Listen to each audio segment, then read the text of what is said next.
പണ്ടൊരിക്കൽ ഹംഗറിയിൽ ഒരു കർഷകനും ഭാര്യയും അദ്ദേഹത്തിൻ്റെ 2 മക്കളും ജീവിച്ചിരുന്നു. മക്കളിൽ ഒരാൾ ആൺകുട്ടിയും മറ്റേ ആൾ പെൺകുട്ടിയുമായിരുന്നു.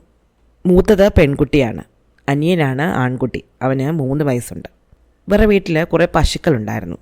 ഒരിക്കൽ ഈ കർഷകനും ഭാര്യയും കൂടി ഈ പശുക്കളെ വിൽക്കാൻ വേണ്ടിയിട്ട് ചന്തയിൽ പോയി. പഴയ പശുക്കളെയൊക്കെ വിറ്റിട്ട് പ്രായം കുറഞ്ഞ കുറേ പശുക്കളെ അവർക്ക് വാങ്ങേണ്ടതുണ്ടായിരുന്നു. അപ്പോൾ അമ്മ മകളോട് പറഞ്ഞു, മോളെ, ഞങ്ങൾ ചന്തയിൽ പോയിട്ട് വരാൻ കുറച്ച് നേരമാകും. നീ നല്ല കുട്ടിയായിട്ട് കുഞ്ഞിനെ നോക്കണം, ദൂരോട്ടൊന്നും പോവരുത്, അവന് ഭക്ഷണം കൊടുക്കണം. അതിനുശേഷം നീ അഥവാ പുറത്തേക്ക് അങ്ങനെ ഇറങ്ങുകയാണെങ്കിലും അവനെ മുറ്റത്ത് കൊണ്ടുപോയിരുത്തി നീയും കൂടെ മുറ്റത്തിരുന്ന് കളിക്കണം. പുറത്തെ വഴിയിലേക്കോ അതിനപ്പുറത്തോട്ടൊന്നും പോവരുത്. കുട്ടി സമ്മതിച്ചു, പെൺകുട്ടി സമ്മതിച്ചു. അനിയനെ നോക്കിക്കൊള്ളാം എന്ന് പറഞ്ഞു. അങ്ങനെ മാതാപിതാക്കൾ പശുക്കളുമായിട്ട് ചന്തയിലേക്ക് പോയി. ഈ പെൺകുട്ടിയുടെ പേര് മേരി എന്നായിരുന്നു. അവൾ കുറച്ച് നേരമൊക്കെ വീടിനകത്തിരുന്ന് കളിച്ചു. അപ്പോൾ അനിയൻ ഉറങ്ങുമായിരുന്നു. അവൻ ഉണർന്നപ്പോൾ അവനെ എടുത്തുകൊണ്ട് അവൾ അടുക്കളയിൽ പോയി. അമ്മ ഉണ്ടാക്കി വെച്ചിരുന്ന ഭക്ഷണം വിളമ്പി 2 പേരും കൂടെ കഴിച്ചു.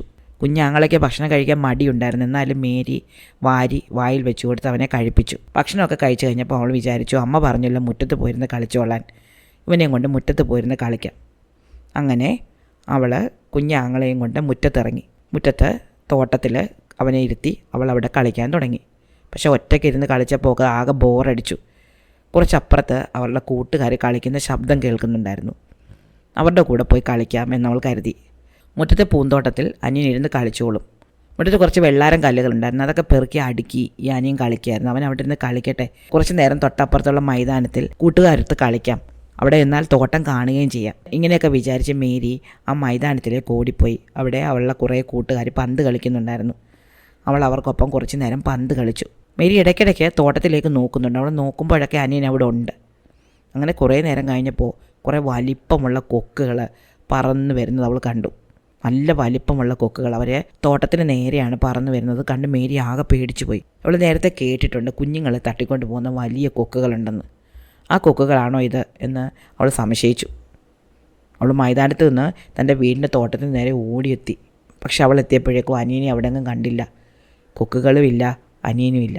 അവൾ തോട്ടത്തിലിരുന്ന് കുറേ നേരം കരഞ്ഞു. കുഞ്ഞുമായിട്ട് ആ കൊക്കുകൾ പോയി നമുക്ക് മനസ്സിലായി. പാവം കുഞ്ഞാങ്ങള, അവനിരുന്ന് കളിക്കുകയായിരുന്നു. അച്ഛനും അമ്മയും അവനെ പ്രത്യേകം നോക്കണമെന്ന് പറഞ്ഞതാണ്. തൻ്റെ സൂക്ഷ്മത കുറവ് കൊണ്ടാണ് അവൻ നഷ്ടപ്പെട്ടത്. ഇതൊക്കെ ഓർത്ത് മേരി പിന്നെയും കരഞ്ഞു. പിന്നെ വിചാരിച്ചു, ഇങ്ങനെ ഇരുന്ന് കരഞ്ഞിട്ട് കാര്യമില്ലല്ലോ, എങ്ങനെയെങ്കിലും അനിയനെ കണ്ടുപിടിക്കണം. അവൾ എഴുന്നേറ്റ് കഴിയുന്നത്ര വേഗത്തിൽ ഓടി. കൊക്കുകളെ കണ്ടെത്താൻ പറ്റും എന്നാണ് വിശ്വാസം. മുകളിലേക്ക് നോക്കിയാണ് ഓടുന്നത്. പലയിടത്തും അവൾ മരക്കൊമ്പുകളിൽ തട്ടി വീഴുകയൊക്കെ ചെയ്തു. എന്നാലും എഴുന്നേറ്റ് അവൾ മുകളിലേക്ക് നോക്കിക്കൊണ്ട് ഓടി. അങ്ങനെ കുറേ ദൂരം ഓടിയപ്പോൾ ഒരു വലിയ മൈതാനത്തിൽ എത്തിച്ചേർന്നു. അവിടെ ഒരു അടുപ്പുണ്ടായിരുന്നു. ആ അടുപ്പിൽ 6 അപ്പങ്ങൾ ചുട്ടുകൊണ്ടിരിക്കുകയായിരുന്നു. അടുപ്പ് വിളിച്ചു പറഞ്ഞു, ഓടി വാ, എന്നിൽ നിന്ന് ഈ അപ്പങ്ങളൊന്ന് പുറത്തെടുക്കുക, അല്ലെങ്കിൽ അവ കരിഞ്ഞു പോകും. മേരി ഓടി അടുപ്പിനടുത്തെത്തി. എന്നിട്ട് അവിടെ വേവാൻ വെച്ചിരുന്ന അപ്പങ്ങൾ എടുത്ത് താഴെ വെച്ചു. എന്നിട്ട് അടുപ്പിനോട് ചോദിച്ചു, അടുപ്പേ എന്നോട് പറയൂ, എൻ്റെ സഹോദരനെ കൊക്കുകൾ കൊണ്ടുപോകുന്നത് കണ്ടോ? അടുപ്പ് പറഞ്ഞു, ഞാൻ കണ്ടായിരുന്നു. ഈ പറമ്പ് കടന്നാൽ ഒരു വഴി കാണും. ആ വഴിയിലൂടെ നീ നേരെ നടന്നാൽ മതി. അപ്പോൾ നിനക്ക് കൊക്കുകളെ പറ്റി എന്തെങ്കിലും വിവരം കിട്ടും. അങ്ങനെ മേരി ആ പറമ്പ് കടന്ന് താഴെയുള്ള വഴിയിലെത്തി. അതുവഴി അവൾ വേഗം നടന്നു. അങ്ങനെ കുറേ ദൂരം ചെന്നപ്പോൾ നിറയെ ആപ്പിൾ പഴങ്ങളുള്ളൊരു മരത്തിനടുത്തെത്തി. ആപ്പിൾ മരം അവളോട് വിളിച്ചു പറഞ്ഞു, എന്നെ ഒന്ന് കുലുക്കൂ, ആപ്പിളുകളെല്ലാം പഴുത്ത് പാകമായി, ഞാനിപ്പോൾ ഒടിഞ്ഞു വീഴും. അവൾ ആപ്പിൾ മരം പിടിച്ച് കുലുക്കി. അത്ര എളുപ്പമൊന്നും ആയിരുന്നില്ല പണി. എന്നാലും കുറേ കുലുക്കിയപ്പോൾ കുറേ പഴുത്ത ആപ്പിളുകൾ താഴെ വീണു. മേരി ആ ആപ്പിൾ പഴങ്ങളെല്ലാം പെറുക്കി ഒരു കൂമ്പാരമാക്കി കൂട്ടിയിട്ടു. എന്നിട്ട് മരത്തിനോട് ചോദിച്ചു, മരമേ, എൻ്റെ അനിയനെ കൊക്കുകൾ കൊണ്ടുപോകുന്നത് കണ്ടോ?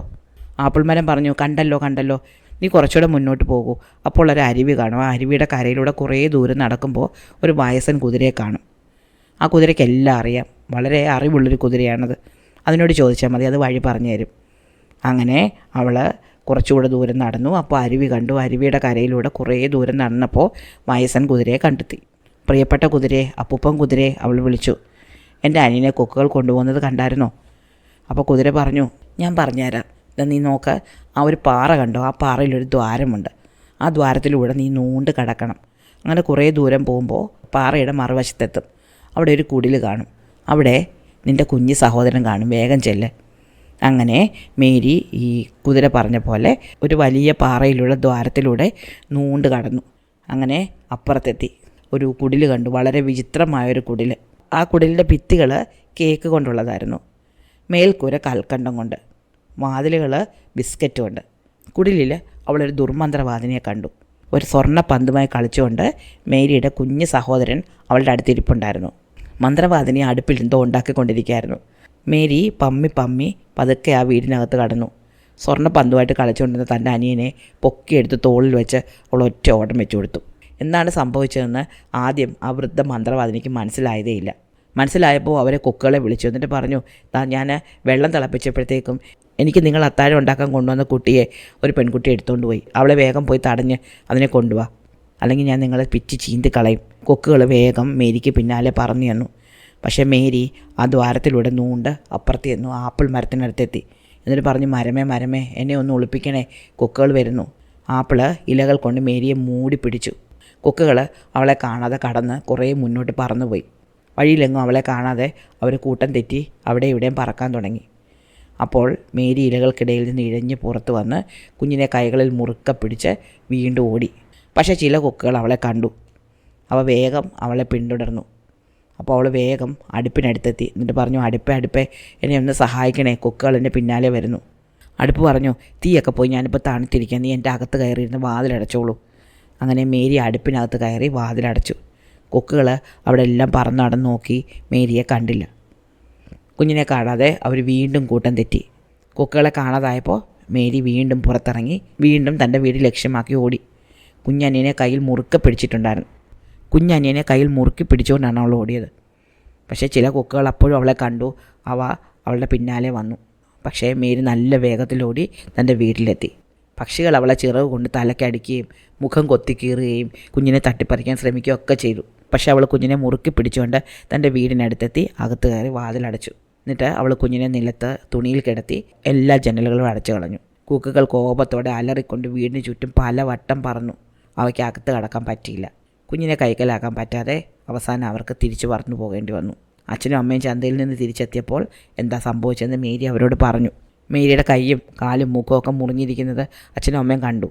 അവളുടെ കയ്യിൽ നിന്ന് കുറച്ച് ശ്രദ്ധക്കുറവ് പറ്റിയെങ്കിലും തൻ്റെ കുഞ്ഞനിയനെ രക്ഷിക്കാൻ അവൾ എത്ര ദൂരം പോയി എന്ന് അച്ഛനമ്മമാർക്ക് മനസ്സിലായി. ഒരു തവണ അനുസരണക്കേട് കാട്ടിയതുകൊണ്ട് ഉണ്ടായ ഫലം മനസ്സിലാക്കിയ മേരി ഇനി ഒരിക്കലും ഇങ്ങനെയൊന്നും ചെയ്യുകയില്ല എന്ന് മാതാപിതാക്കൾക്ക് അറിയാമായിരുന്നു. അതുകൊണ്ട് തന്നെ അവരവളെ വഴക്കൊന്നും പറഞ്ഞില്ല. ഇഷ്ടമായോ മേരിയുടെ കഥ? അടുത്ത കഥ അടുത്ത ദിവസം.